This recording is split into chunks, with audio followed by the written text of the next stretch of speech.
The CIA apparently took interest in a Good Morning America program from September 1982 about Lebanon, as they subsequently archived the transcript.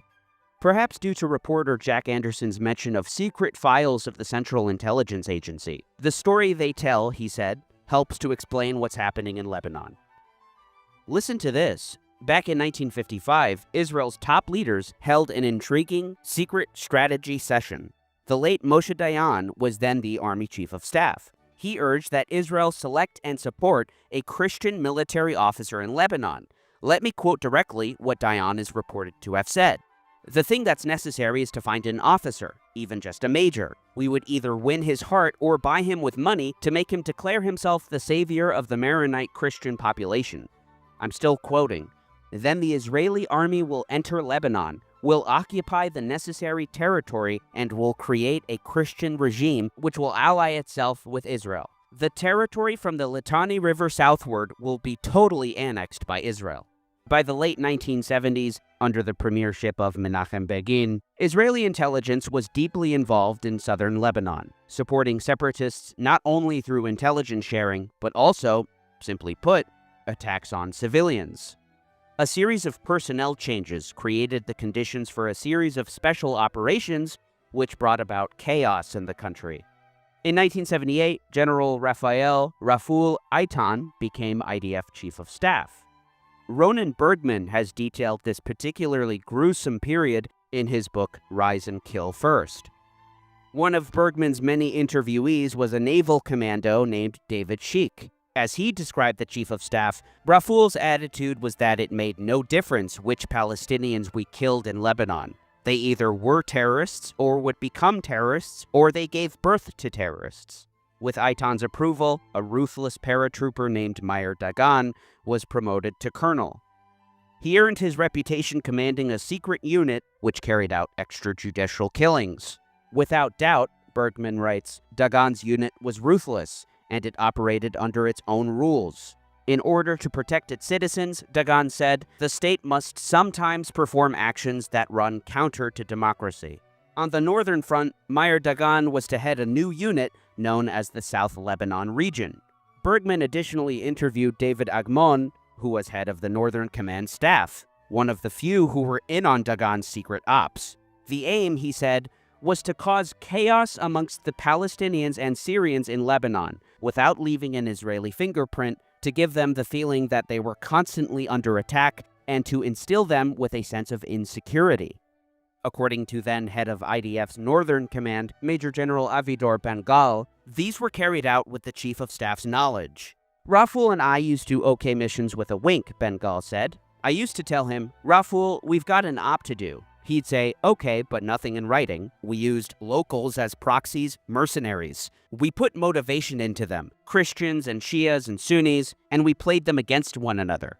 To carry out attacks, explosives were provided by the IDF's bomb disposal unit, whose commander had been ordered by Eitan to cooperate without knowing what the purpose was. The unit specialized in neutralizing old unexploded ordnance, rockets, mines, and grenades. By using such explosive material, the IDF was able to greatly minimize the chance that any connection with Israel might be revealed if the explosive devices fell into enemy hands.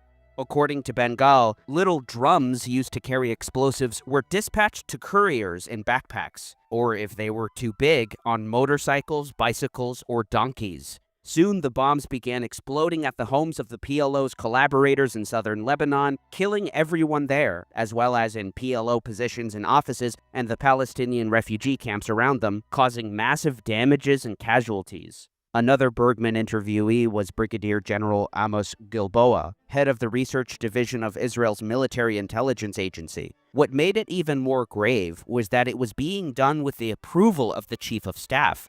This was one of the ugliest periods in the history of the country. Another consequential appointment would sow discord in the country. In August of 1981, Ariel Sharon became defense minister. Sharon wasn't pleased with a ceasefire secured the month before by U.S. President Ronald Reagan's Mideast envoy Philip Habib between Israel and the PLO. He wanted to occupy up to the whole of Lebanon and even parts of Syria, said David Agmon, the Northern Command Chief of Staff. Bergman writes that Sharon decided to speed things up a little so he could execute his plan. Bergman interviewed Ephraim Sneh, who was a senior officer in the Northern Command at the time. The aim of the second phase of this activity was to sow such chaos in the Palestinian areas of Tyre, Sidon, and Beirut that there would be a genuine and cast-iron reason for an Israeli invasion. A bloodbath followed. By mid-September 1981, car bombs were exploding regularly in Palestinian neighborhoods of Beirut and other Lebanese cities. One on October 1st, killing 83 people and wounding 300, including many women who were trapped in a fire in a clothing factory owned by the PLO. Another one exploded next to the PLO headquarters in Sidon, killing 23. In December 1981 alone, 18 bombs in cars or on motorcycles, bicycles, or donkeys blew up near PLO offices or Palestinian concentrations, causing many scores of deaths. The car bombs were developed in the IDF Special Operations Executive, and they involved the use of one of the earliest generations of drones. These drones would relay the beam that would set off the detonation mechanism of the device. One of Dagon's local agents would drive the car to the target under aerial or land observation, park it there, and then leave.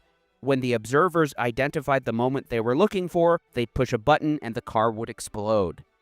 Sharon hoped that these operations would provoke PLO leader Yasser Arafat into attacking Israel, which could then respond by invading Lebanon, or at least make the PLO retaliate against the Phalange, whereupon Israel would be able to leap in great force to the defense of the Christians. With Sharon's backing, one Mossad officer said at the time, "Terrible things were done. I am no vegetarian, and I supported and even participated in some of the assassination operations Israel carried out, but we are speaking here about mass killing for killing's sake, to sow chaos and alarm among civilians too. Since when do we send donkeys carrying bombs to blow up in marketplaces?" Another Mossad man who was in Lebanon at the time said, "I saw from a distance one of the cars blowing up and demolishing an entire street. We were teaching the Lebanese how effective a car bomb could be. Everything that we saw later with Hezbollah sprang from what they saw had happened after these operations." The leader of the Palestine Liberation Organization, Yasser Arafat, became privy to Sharon's attempts at precipitating an attack on Israel as a pretext for an invasion of Lebanon. Bergman writes that Arafat made a genuine effort not to oblige him and responded with restraint. Indeed, when the Israeli ambassador to the UK was shot in London, Sharon wouldn't listen to his own intelligence personnel, who tried to tell him that the PLO had been behaving for a year, and that the ambassador had been shot by a member of a dissident fringe Palestinian group, which itself wanted to eliminate Arafat. "They're all PLO," Begin proclaimed. Chief of Staff Eitan was less refined. "Abu Nidal, Abu Shmidal. We've got to whack the PLO." Sharon notoriously misled the cabinet, telling them that the army would only advance some 40 kilometers into Lebanon. However, Bergman writes, this was indeed only the beginning of Sharon's actual plan. Along with his chief of staff, Eitan, he had a secret agenda that was far more grandiose. He intended to use the IDF's tanks to remake the whole of the Middle East. In his vision, Israeli forces and their Phalange allies would conquer Lebanon from the border to Beirut, destroying all PLO forces and inflicting serious damage on Syrian units deployed there. With the capital secure, the Israelis would install the Phalange's leader, Bashir Gemayel, as president, thus transforming Lebanon into a reliable ally. Next, Gemayel would expel the Palestinians to Jordan, where they would be a majority able to establish a Palestinian state in place of the Hashemite kingdom. This, Sharon reckoned, would eliminate the Palestinian demand for a state in Judea and Samaria, the West Bank, which thus would become part of Israel. Sharon commanded the IDF to finish off the southern part of Beirut, where the refugee camps and PLO bases were located. He said at a meeting in his office on July 11th to destroy whatever can be destroyed, to raze it to the ground. The situation once the IDF reached Beirut was particularly shocking to world public opinion due to the massive firepower and the destruction of high-rises and buildings. Surrounded on all sides by the IDF, the city's inhabitants were under siege. Ronald Reagan, if it can be believed, admonished the Israeli prime minister. "You are causing a holocaust in Beirut," said Reagan in an angry phone call to Begin. American pressure led to Arafat agreeing to a withdrawal of the PLO from Beirut, who evacuated the country by sea. The Israelis then moved forward with installing a Christian Maronite president, Bashir Gemayel. Writes Bergman, with Israeli forces firmly entrenched and the Mossad exerting heavy pressure, the Lebanese parliament voted on August 23, 1982, to install the Falange leader, Bashir Gemayel, as president. In Sharon's fantasy, Gemayel would expel the Palestinians from Lebanon. Sharon had fulfilled a long-time ambition of the Zionist leaders, from Labor's Ben-Gurion to the Likudniks and Gush Emunim settlers. However, the plan was foiled when Syrian intelligence placed a large bomb in Gemayel's headquarters in Beirut, demolishing the building and killing the new president. In response, Bergman writes, the Lebanese Christian militias secured permission from the Israelis to search for PLO fighters in the Palestinian refugee camps of Sabra and Shatila. During the massacre in the camps, an American envoy named Morris Draper told Sharon that despite a target of 13,000 evacuees, they were overjoyed that they'd actually evacuated 15,000 people from the city. In his estimation, there were no third echelon leaders left behind to organize cells, and the evacuation had been, as he put it, reasonably successful. But Sharon insisted that there were thousands of terrorists in the refugee camps. He suggested the Christian Maronite militants, known as the Falange, move in as fast as possible to clean the area. The numbers are disputed as to how many died, though it's in the thousands.